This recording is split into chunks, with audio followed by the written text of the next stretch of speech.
Vous êtes propriétaire et vous envisagez de déménager.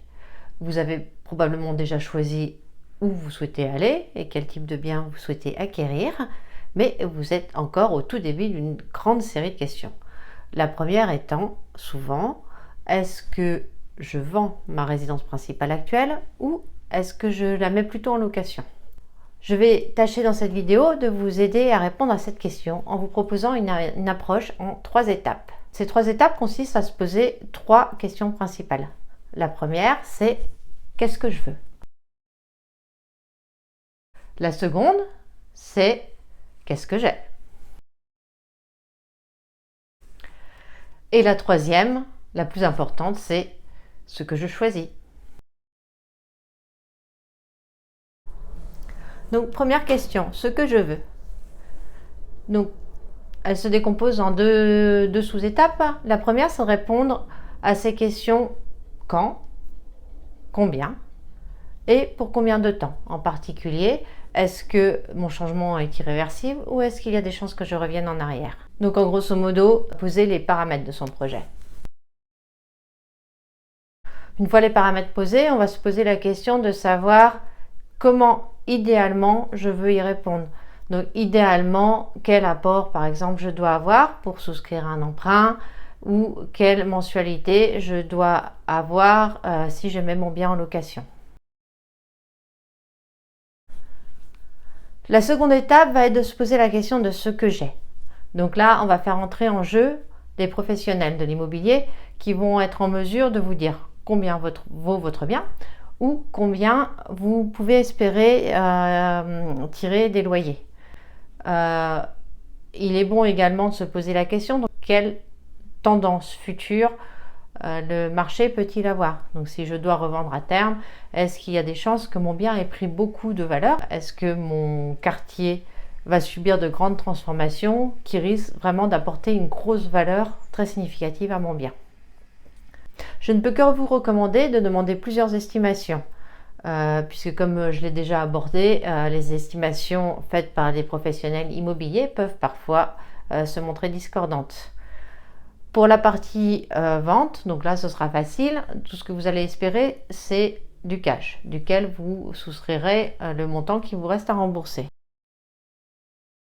Pour la partie loyer, pensez bien à déduire donc tout ce qui est le montant des assurances, tous les risques que vous pouvez avoir, donc les risques de vacances locatives en particulier.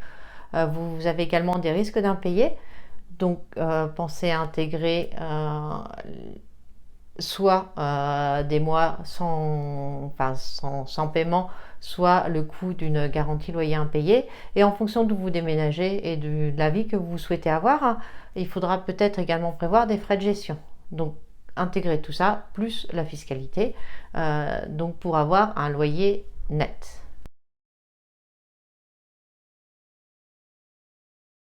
Une fois que vous avez fait ces 2 étapes, donc vous avez ce que vous souhaitez, donc là l'enveloppe dont vous avez besoin, grosso modo, et ce que vous avez de manière objective et prudente.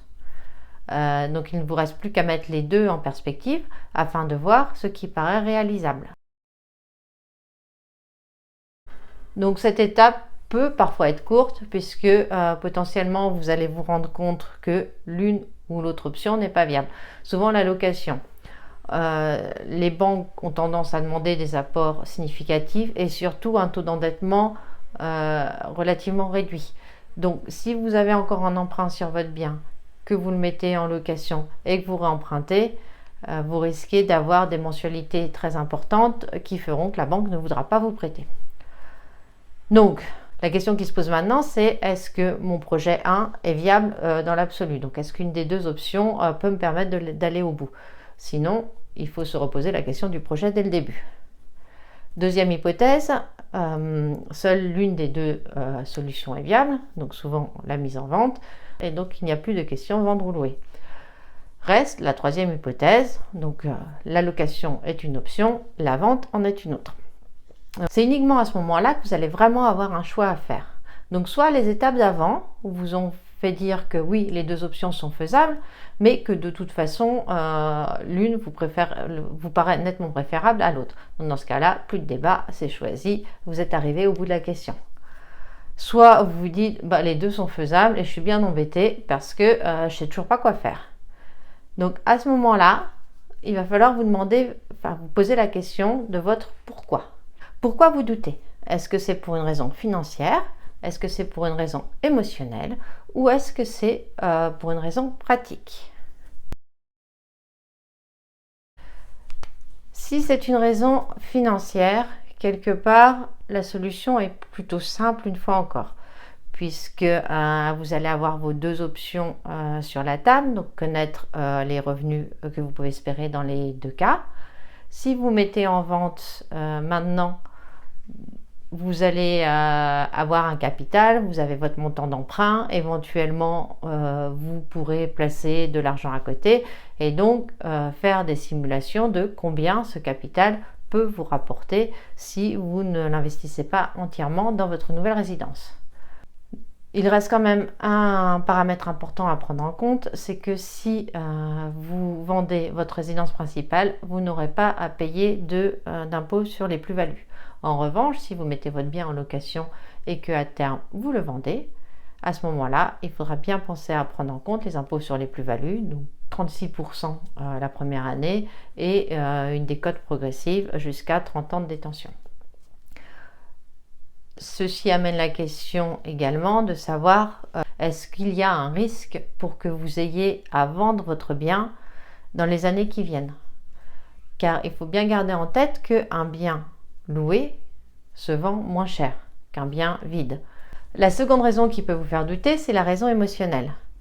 Souvent, celle-là est difficile parce qu'elle est complètement irrationnelle. Vous avez vécu beaucoup dans ce bien, vous avez probablement fait des travaux, investi du temps, de l'argent. Ça vous fait mal au cœur de le quitter.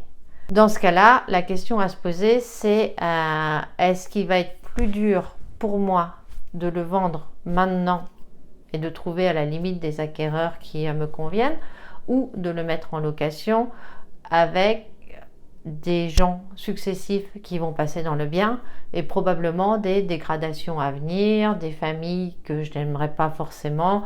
Donc là, l'arbitrage est vraiment à faire entre, voilà, d'un côté des émotions négatives en une fois, de l'autre côté, je garde le bien, donc je me préserve, mais en même temps, je peux avoir de l'appréhension récurrente au fil des années. La troisième raison, ça peut être une raison pratique. La plus fréquente, c'est que vous partez, mais pour essayer une autre vie. Donc à ce moment-là, vous vous dites, oui, mais peut-être dans un an, je reviens. Donc dans ce cas-là, si vous tenez à votre bien, que vous avez peur de ne pas retrouver le même, c'est vrai qu'il peut être souhaitable de le mettre en location. Une autre raison peut être, oui, mais je pars, mais il est très bien placé, mes enfants risquent de revenir faire leurs études et je peux vouloir le mettre à leur disposition. Donc dans ce cas-là également, c'est une bonne raison de le garder, d'autant que pour y mettre la famille, vous pourrez demander des parts de locataires. L'avantage de se poser ces questions de manière aussi pragmatique, c'est que c'est difficile de se mentir à soi-même et de ne pas y répondre franchement. Ce sont des questions assez fermées. Donc ça va vous aider à mettre votre doigt sur le pourquoi des choses, sur ce qui est vraiment important, puisqu'il faut vraiment garder en tête que l'immobilier, c'est au-delà de l'argent. Quand on ne cherche pas à faire de l'investissement purement locatif, donc il y a une grande part de vécu, de projet de vie, etc. Donc une fois que vous serez clair si c'est le projet de vie qui est le plus important ou les aspects financiers, et que vous serez clair sur votre projet de vie, alors vous pourrez choisir votre bonne solution. J'espère que cette vidéo vous a été utile. Si vous avez la moindre question, n'hésitez pas à la mettre en commentaire. De la même manière, si vous voulez voir un autre sujet abordé, n'hésitez pas à le mettre en commentaire. Ou sinon, vous pouvez également me joindre par téléphone.